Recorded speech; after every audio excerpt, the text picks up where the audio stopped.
माँ बनने का सुख सबसे बड़ा सुख होता है। वैसे तो अगर भारत की जनसंख्या की बात करें तो 150 करोड़ होने वाली है, लेकिन फिर भी इतनी बड़ी जनसंख्या में कुछ पुरुष या महिलाएं ऐसी हैं जो अभी भी मातृत्व या पिता बनने के सुख से वंचित हैं। आखिर में ये वुमेन इनफर्टिलिटी यानी बांझपन क्या होता है? ये सारी समस्या और इसके सॉल्यूशन के साथ हम जो है कि आज इस पूरे प्रोग्राम में बात करेंगे। नमस्कार, दिस इज एस के सिंह और आप देखना शुरू कर चुके हैं द पीपल एस के यूट्यूब चैनल।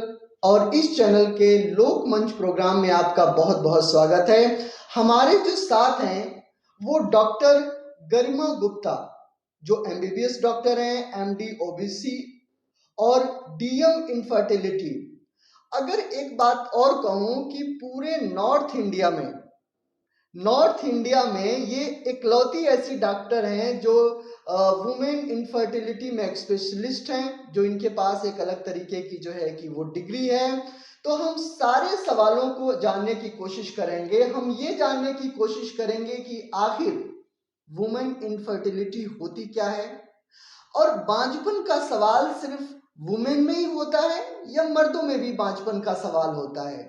इसके क्या कारण होते हैं, और कैसे आपको ये पता लगे कि आपको ये समस्या हो चुकी है और आपको कंसर्न डॉक्टर से मिलना चाहिए? इसके क्या क्या सॉल्यूशंस होते हैं, इसके बारे में भी हम बात करेंगे। तो आइए चलते हैं, बात करते हैं। डॉक्टर गरिमा गुप्ता, सबसे पहले तो हमारे दर्शकों की तरफ से आपका बहुत बहुत स्वागत है। Thank you sir. डॉक्टर गरिमा गुप्ता, सबसे पहले तो मैं ये जानना चाहूँगा कि ये वुमेन इनफर्टिलिटी होता क्या है? जो ये बांझपन का सवाल है, वो इसके क्या मतलब हैं? कैसे कोई समझे कि उसको ये दिक्कत है? तो सर पहली बात तो मैं आपको थोड़ा करेक्ट करना चाहती हूँ कि वो वुमेन इनफर्टिलिटी नहीं है। आप अगर वुमेन इनफर्टिलिटी की बात कर रहे हो तो आप सिर्फ ये ये पॉइंट आउट करने की बात कर रहे हो कि शायद इनफर्टिलिटी बांझपन सिर्फ फीमेल्स में होती है। बांझपन दोनों में हो सकती है, फीमेल में भी मेल्स में भी। तो अगर हम बात करें कि बांझपन क्यों होती है, तो बांझपन 30% में तो फीमेल कॉज है, 30% में मेल कॉज है और 25% में अनएक्सप्लेन्ड है। हम बता नहीं सकते। दोनों महिला और दोनों पुरुष जो कपल है वो बिल्कुल ठीक है, उनके सारे टेस्ट नॉर्मल आते हैं और फिर भी वो कंसीव नहीं कर पाते। तो 25% में ऐसे भी हैं और जो नेक्स्ट 10% लोग हैं उसमें दोनों में कॉज है कि मेल में भी कुछ ना कुछ परेशानी है उस कपल में और उस कपल के फीमेल में भी कुछ ना कुछ यहाँ परेशानी पे है। मैं एक बात ऐड करना चाहूँगा, जैसे कि मैम ने अभी कहा है, हमारे समाज में ये पुरुषों की मानसिकता है। उनको लगता है कि उनमें कुछ कमी होती ही नहीं है, सारी कमी औरतों में ही होती है। और कहीं ना कहीं मैं भी इस मानसिकता का शिकार जो है कि हूँ, तभी मैंने ये वुमेन इनफर्टिलिटी की बात की। तो जैसे कि डॉक्टर गुप्ता ने यहाँ पे क्लियर कहा कि बांझपन का सवाल सिर्फ औरतों का सवाल नहीं है, बांझपन का सवाल पुरुषों का भी सवाल है। और 50-50% इन दोनों का रेशो है। अगर देखा जाए, अगर रीजन में अगर पुरुष और महिला को देखा जाए, वैसे तो अगर रेशो का देखा जाए तो 30-30% और बाकी चीजें अलग जो है कि उन्होंने बताया है। तो ये समझना पड़ेगा कि अगर किसी को दिक्कत है तो सवाल सिर्फ जो है कि इसमें वुमेन का नहीं है, सवाल इसमें पुरुष का है। आपने जैसे कि बताया कि अब आगे की बात यह है कि कैसे कोई समझे कि उसमें इस तरह की दिक्कत है, किस तरह के सिम्टम्स जो है कि होते हैं कि एक महिला या पुरुष को ऐसा लगे कि उसको जो है कि इस तरह की दिक्कत होने वाली है, हो रही है।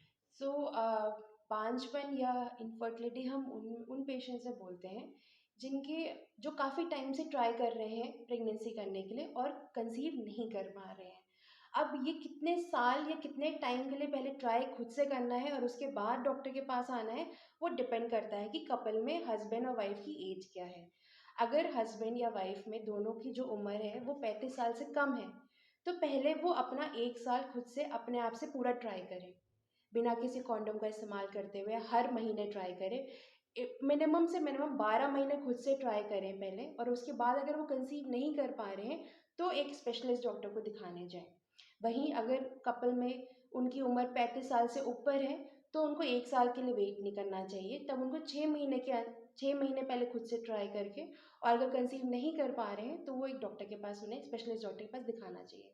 और वहीं अगर किसी की उम्र 40 साल से ऊपर है, तो जितनी जल्दी हो सके उतनी जल्दी जाना चाहिए, क्योंकि उम्र का सबसे ज़्यादा रोल है इनफर्टिलिटी में। तो जितनी ज़्यादा उम्र बढ़ती जाती है, उतने ज़्यादा कंसीव करने में प्रॉब्लम आती जाती है।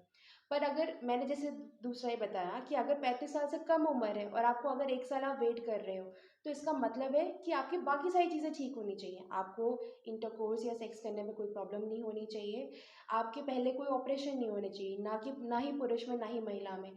पुरुष में उनके किसी भी नीचे के रास्ते में कोई भी तरीके की सर्जरी नहीं होनी चाहिए। फीमेल्स में किसी भी तरीके का ट्यूब की सर्जरी, बच्चेदानी की सर्जरी या अंडेदानी की सर्जरी नहीं होनी चाहिए। उन दोनों में से किसी को कभी कैंसर या कोई कीमोथेरेपी नहीं मिली होनी चाहिए। और दूसरा, फीमेल्स में किसी तरीके की भी सिस्ट की कोई प्रॉब्लम नहीं होनी चाहिए। सो अगर ये सारी चीज़ें नहीं हैं, तो वो 1 साल के लिए खुद से ट्राई करें। अगर कोई भी परेशानी है, तो पहले डॉक्टर के पास आएँ, सलाह ले लें और उसके बाद फिर खुद से ट्राई करने की कोशिश करें। डॉक्टर गुप्ता, आपने एक बात कही इसमें, जो एज फैक्टर हुँ, आपने जो यस। बात कही, 35 से नीचे, हुँ, 35 से ऊपर एंड 40 हुँ। प्लस, इस एज फैक्टर का प्रेगनेंसी या कंसीव करने से क्या रिश्ता है? ये इसका क्या मतलब है? वो कैसे इम्पैक्ट करता है ये? सो द थिंग इज़ कि हर जो महिला जो एक बार पैदा होती है, उनके पास एक लिमिटेड नंबर ऑफ अंडे होते हैं, जी, जिनको हम oocytes कहते हैं या एग्स कहते हैं। जी, तो उनके बहुत लिमिटेड होते हैं। जैसे ही वो बॉर्न होती हैं, जैसे ही वो पैदा होती हैं, उसके बाद से वो जो अंडों का नंबर है वो कम होना शुरू हो जाता है। तो जब बढ़ती उम्र के साथ जब वो 30 के आसपास पहुँचती है, तो एक सडन नंबर कम हो जाता है, वो हर महिला में होता है। और 35 साल की उम्र बाद तो ये ड्रास्टिक कम हो जाता है। यही जो कम होते रहते हैं अंडे, एक बार वो बहुत कम हो जाते हैं, इसी वजह से पीरियड्स बंद हो जाते हैं और मेनोपॉज़ आ जाता है। तो अगर हम वही बात करें कि पैदा होने से लेकर मेनोपॉज़ के बीच में जो अंडों का नंबर है, वो धीमे-धीमे कम होता जाता है। इस वजह से 35 साल की उम्र सबसे ज़्यादा, 30 और 35 साल एक 2 बड़े फैक्टर्स हैं एज ग्रुप के, कि जब सबसे ज़्यादा नंबर ऑफ एग्स कम हो रहे हैं। तो अगर, तभी मैंने आपको बताया कि 35 साल से नीचे वाले अलग तरीके से हम देखते हैं, 35 साल के ऊपर वालों को हम अलग तरीके से ट्रीट करते हैं। सिमिलरली मेल्स में भी, पर मेल्स में जो शुक्राणु का नंबर है वो इतनी जल्दी कम होना शुरू नहीं होता। उनके कम होते हैं, पर वो यूजुअली वो 40-45 ईयर्स या 50 तक ईयर्स में कंप्लीट होते, कम होना शुरू होते हैं। इस वजह से पुरुष में उस तरह से डिक्लाइन नहीं होता शुक्राणु में, पर फीमेल से बहुत जल्दी डिक्लाइन होना शुरू होता है। इस वजह से हर महिला को पता चलता है कि उनकी एक बायोलॉजिकल क्लॉक है, कि ये इस वजह से है क्योंकि उनका अंडों का नंबर एक सीमित है, वो उम्र के साथ बढ़ता नहीं, बल्कि घटता जाता है। यहाँ पे महिलाओं को ये समझना पड़ेगा कि माँ वो वुमेन है, इसलिए माँ हमेशा के लिए नहीं जो है कि बनने की उसकी क्वालिटी निर्धारित होती है। माँ बनने में जो उसमें जो अंडे होते हैं, जो रिलीज़ होते हैं आपके जो है कि जो डेट के टाइम जो रिलीज़ होते हैं, तो क्या है कि उन अंडों का होना और अच्छी क्वालिटी का होना, मैं आगे डॉक्टर गुप्ता से बात करूँगा, होना बहुत ज़रूरी है। आप तभी उसके लिए एलिजिबल हैं जब वो आप में मौजूद हैं, और उसी तरीके से पुरुषों में भी हैं। डॉक्टर गुप्ता, मैं इसको थोड़ा-सा और बारीकी से समझने की कोशिश करूँगा कि एक तो है कि नंबर ऑफ अंडे का होना और ना होना, दूसरा है उसकी क्वालिटी का होना या ना होना। क्या उसकी क्वालिटी भी मायने रखती है इस मामले में? यस, वो यस। कैसे? सो जैसे मैंने बताया कि उम्र के साथ अंडों का नंबर तो कम होता ही है, क्वालिटी भी खराब होती जाती है। इस वजह से 35 और 40 साल के बाद खुद से कंसीव करना बहुत मुश्किल हो जाता है। क्वालिटी पहले से भी खराब हो सकती है। कई बीमारियां होती हैं जिसमें नंबर तो ठीक चल रहे होते हैं अंडों के, पर वो क्वालिटी खराब कर देते हैं उम्र से पहले। तो वो ऐसा भी है कि कुछ मैं बीमारियों के नाम लेना चाहती हूँ, जैसे कि पीसीओएस में क्वालिटी ऑफ अंडे बहुत अच्छे नहीं होते। दूसरा एंडोमेट्रोसिस होता है, उसमें क्वालिटी ऑफ अंडे अच्छे नहीं होते। तो इन सब सिनेरियो में क्वालिटी ऑफ एंडो का भी काफ़ी ज़्यादा असर है। मैं थोड़ा-सा आपको रोकूँगा। ये जो आपने बीमारियों के नाम बताए, क्योंकि मेरे हिंदी वाले जो दर्शक हैं, हुँ। उस चीज़ को समझ नहीं पाएँगे, तो ये बीमारियाँ कौन-सी बीमारियाँ होती हैं? जो हिंदी में उसको क्या बोलते हैं? इनको हिंदी में भी पीसीओएस और पीसीओडी ही बोलते क्या हैं। सिम्पटम्स होते हैं ये? एक बहुत ही कॉमन बीमारी है आज की डेट में, हर यंग फीमेल्स में आज आज की डेट में देखने को मिलती है ये। पीसीओएस एक ऐसी बीमारी है जिसको हम लाइफस्टाइल बीमारी कहते हैं। Because of our current lifestyle हमें मोस्टली बीमारियां हमें हो रही हैं। तो उसमें क्या होता है कि पीरियड्स इरेगुलर हो जाते हैं, चेहरे पे पिंपल्स और बाल डेवलप होना शुरू हो जाते हैं। एंड अल्ट्रासाउंड में जो हमारी जो अंडेदानी है वो एक टिपिकल पीसीओएस एक फीचर होता है वैसी दिखनी शुरू हो जाती है कि ढेर सारे अंडे दिखने लगते हैं अंडेदानी में। और उन्हें एक प्रॉब्लम बेसिक होती है कि उनके अंडे हर महीने रप्चर नहीं होते, हर महीने फूटते नहीं है, इस वजह से उनको हर महीने पीरियड्स नहीं आते। इसके बाद उन्हें क्या परेशानी होती, सबसे पहले उन्हें ये परेशानी होती साइकिल से रेगुलर हो ही गए। सेकेंड, उनको प्रेगनेंसी करने में परेशानी आने लगती है क्योंकि उनके साइकिल्स रेगुलर नहीं आते हैं। एंड थर्ड, उनको फ्यूचर में जाके हाइपरटेंशन और डायबिटीज़ होने का चांस बहुत ज़्यादा बढ़ जाता है। तो ये एक बहुत ही लाइफस्टाइल वाली बीमारी है जो आज की डेट में बहुत ज़्यादा कॉमन है और इसको हिंदी इंग्लिश दोनों में पीसीओडी ओके। कहते हैं।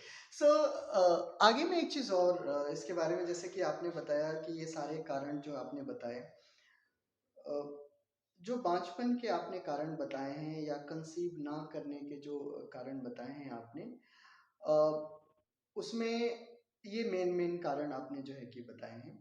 अब ऐसी सिचुएशन में मान लीजिए कि किसी को कुछ दिक्कत हो रही है, साल हो गया या 6 महीने हो गया और उसने जो है कि वो जो है कि वो नहीं कंसीव कर पाए।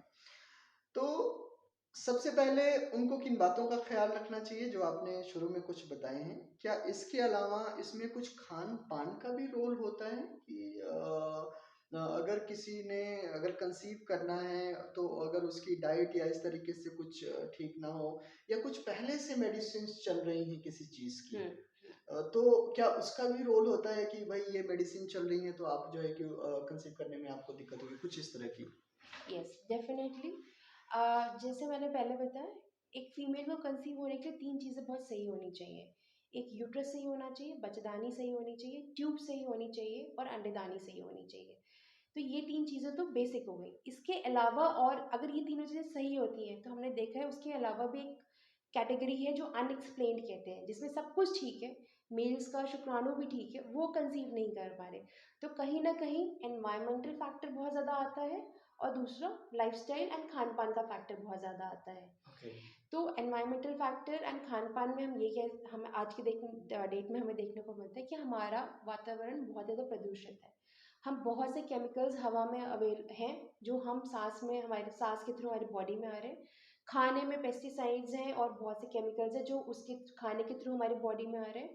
एंड तीसरा चीज़ इज़ लाइफ़स्टाइल। आज की डेट में हमारा स्लीपिंग पैटर्न बहुत डिस्टर्ब्ड है, स्ट्रेस बहुत ज़्यादा है, पर्सनल स्पेस में स्ट्रेस बहुत ज़्यादा है, प्रोफेशनल फ्रंट पे स्ट्रेस बहुत ज़्यादा है।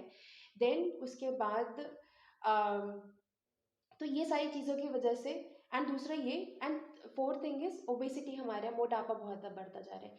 तो ये 4 अलग कारण, environmental factor, food habits, then is the lifestyle thing and then the last is the obesity.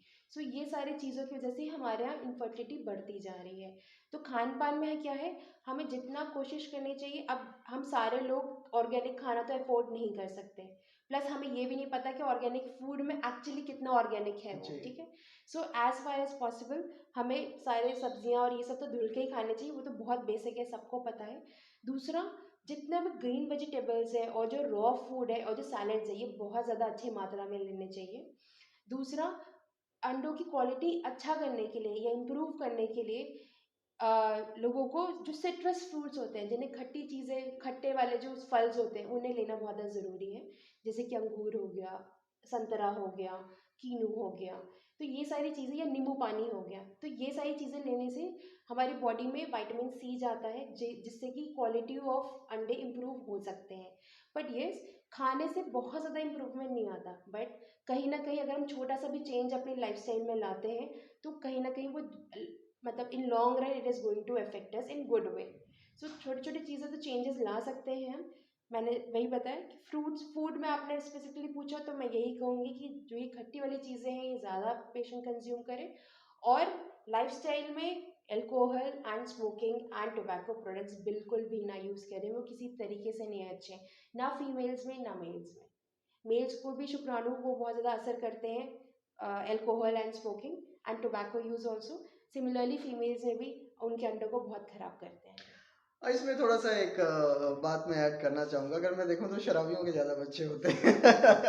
Anyway ये द सेम एज़ सेइंग कि स्मोक करने से मुझे तो कैंसर नहीं हुआ, मैं तो बिल्कुल ठीक हूँ। जी, जी। और दूसरे वाला कहता है कि मैं तो कभी स्मोकिंग करता नहीं था, फिर भी मुझे वो कैंसर तो हो गया। जी। बॉडी कैसे रिएक्ट करती है किसी एक चीज़ को हमें नहीं पता। जी, जी। But yes at any day smoking and alcohol is not.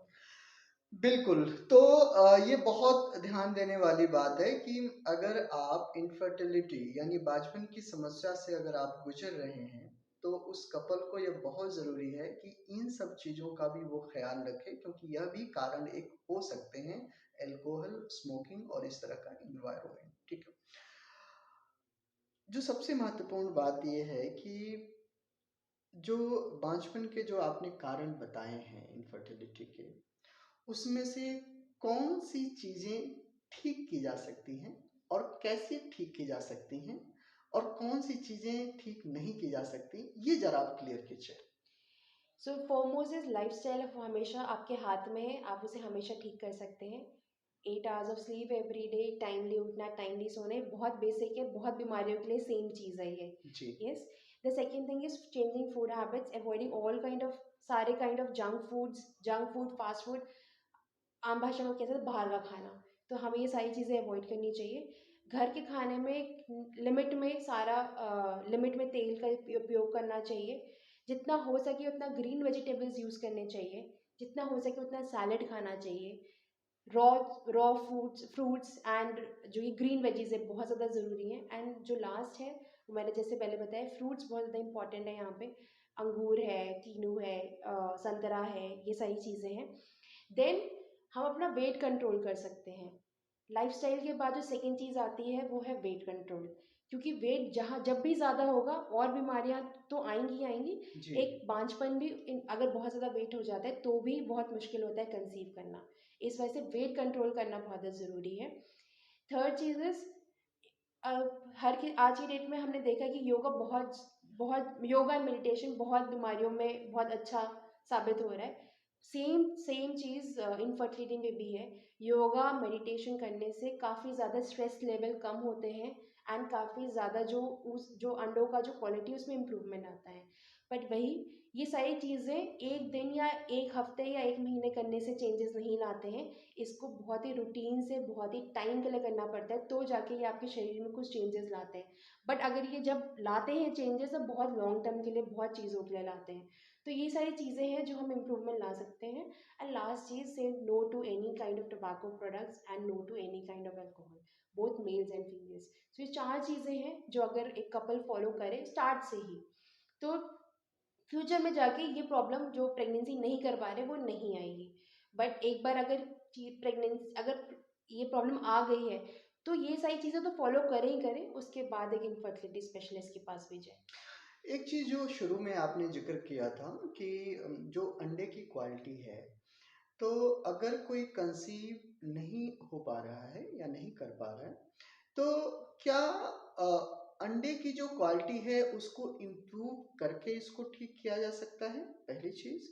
दूसरी चीज़ कि क्या ये भी प्रॉब्लम हो सकता है कि किसी वुमेन या में अंडे की क्वालिटी या मैन में जो शुक्राणु की क्वालिटी है, वो इस कदर खराब हो कि वो ठीक ही नहीं हो सकती? क्या इस तरीके से भी हो सकता है? डेफिनेटली ऐसे बहुत सी समस्याएं आती हैं कि इतना ज़्यादा अंडों की क्वालिटी ख़राब हो गई है, अंडों का नंबर इतना ज़्यादा कम हो गया है, या शुक्राणु का नंबर कम हो गया है, या वो दिखने में ख़राब हो गए हैं, या उनकी मोटिलिटी ख़राब हो गई है।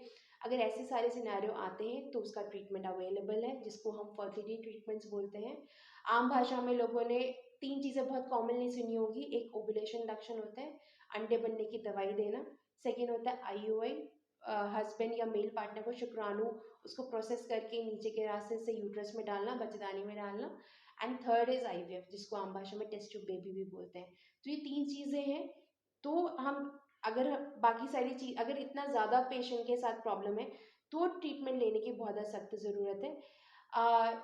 नॉर्मली ओवुलेशन इंडक्शन और आईयूआई तो लोगों को आमतौर पर पता होता है जब तक वो हमारे पास पहुंचते हैं। But third cheese is IVF, जो लोगों को बहुत ही कम पता है और लोगों को बहुत सारे मिथ हैं उसके लिए, जो मैं उसको थोड़ा सा क्लियर करना चाहती हूँ यहाँ पे। टेस्ट ट्यूब बेबी बहुत ही ईजी प्रोसीजर है। एंड उसमें बहुत ही सिंपल एंड ईजी प्रोसीजर है। उसमें हम कुछ नहीं करते, उसमें हम क्या करते हैं कि हम 15 या 20 दिन का वो साइकिल होता है, उसमें हम पेशेंट्स को इंजेक्शन देते हैं। यहाँ पे इंजेक्शन कितना डोज में देना है, कितने दिनों के लिए देना है, ये ये बहुत ही एक्सपीरियंस ऑफ द डॉक्टर पे डिपेंड करता है।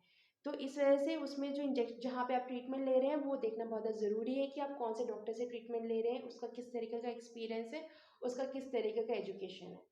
देन उसके बाद हम जब पेशेंट को एक इंजेक्शन देते हैं, कुछ दिन के लिए इंजेक्शन दिया, फिर उसके बाद हम अल्ट्रासाउंड करते हैं। अल्ट्रासाउंड में उनके अंडों का नंबर, अंडों का साइज़ देखते हैं। जब एक पर्टिकुलर साइज़ के हो जाते हैं तो हम अंडे फूटने का इंजेक्शन देते हैं। अंडे फूटने के इंजेक्शन के बाद हम वो उन अंडों को सुई से निकाल लेते हैं। सुई से निकालने के बाद उसे लैब में ले जाते हैं। लैब में पत्ती के शुक्राणु के साथ रखते हैं। वो आपस में मिलते हैं, अंडे और शुक्राणु लैब में। और उसके बाद एक चीज़ बनती है, उसको कहते हैं एम्ब्रियो, उसको कह सकते हैं छोटे फॉर्म का बच्चा। फिर उसके बाद हम उस एम्ब्रियो को फीमेल में ट्रांसफ़र कर देते हैं। तो ये बहुत ही ईजी प्रोसीजर है, इसमें साइड इफ़ेक्ट बहुत ही कम होते हैं और इसका आउटकम भी काफ़ी अच्छा है। जो आईवीएफ का जिक्र जो अभी डॉक्टर गुप्ता कर रही हैं, मैं आपको बता दूं कि ये वो तकनीकी है जिसमें अगर मेल या फीमेल कंसीव नहीं कर पा रहे हैं, लास्ट तक वो चांस जो है कि हार चुके हैं, लेकिन इसके बाद भी इस बात की संभावना है कि वो, चाहे वो अंडों की बात हो या फिर शुक्राणु की बात हो, उनको लेकर एक एक जो है कि तकनीकी के थ्रू जो है कि वो माँ और पिता जो है कि बन सकते हैं। इस विषय को मैं ज़्यादा जो है कि अभी डिस्कस नहीं कर रहा हूँ, क्योंकि आने वाले वीडियो में जो है कि ये पूरा डिटेल में कि पूरी आईवीएफ जो प्रक्रिया पूरी है क्या, और इसको कैसे कैसे किया जा सकता है, ये कैसे ठीक रहेगा, ये सारी चीज़ों को हम बहुत डिटेल में एक अलग से प्रोग्राम में हम इसको जो है कि कवर करेंगे।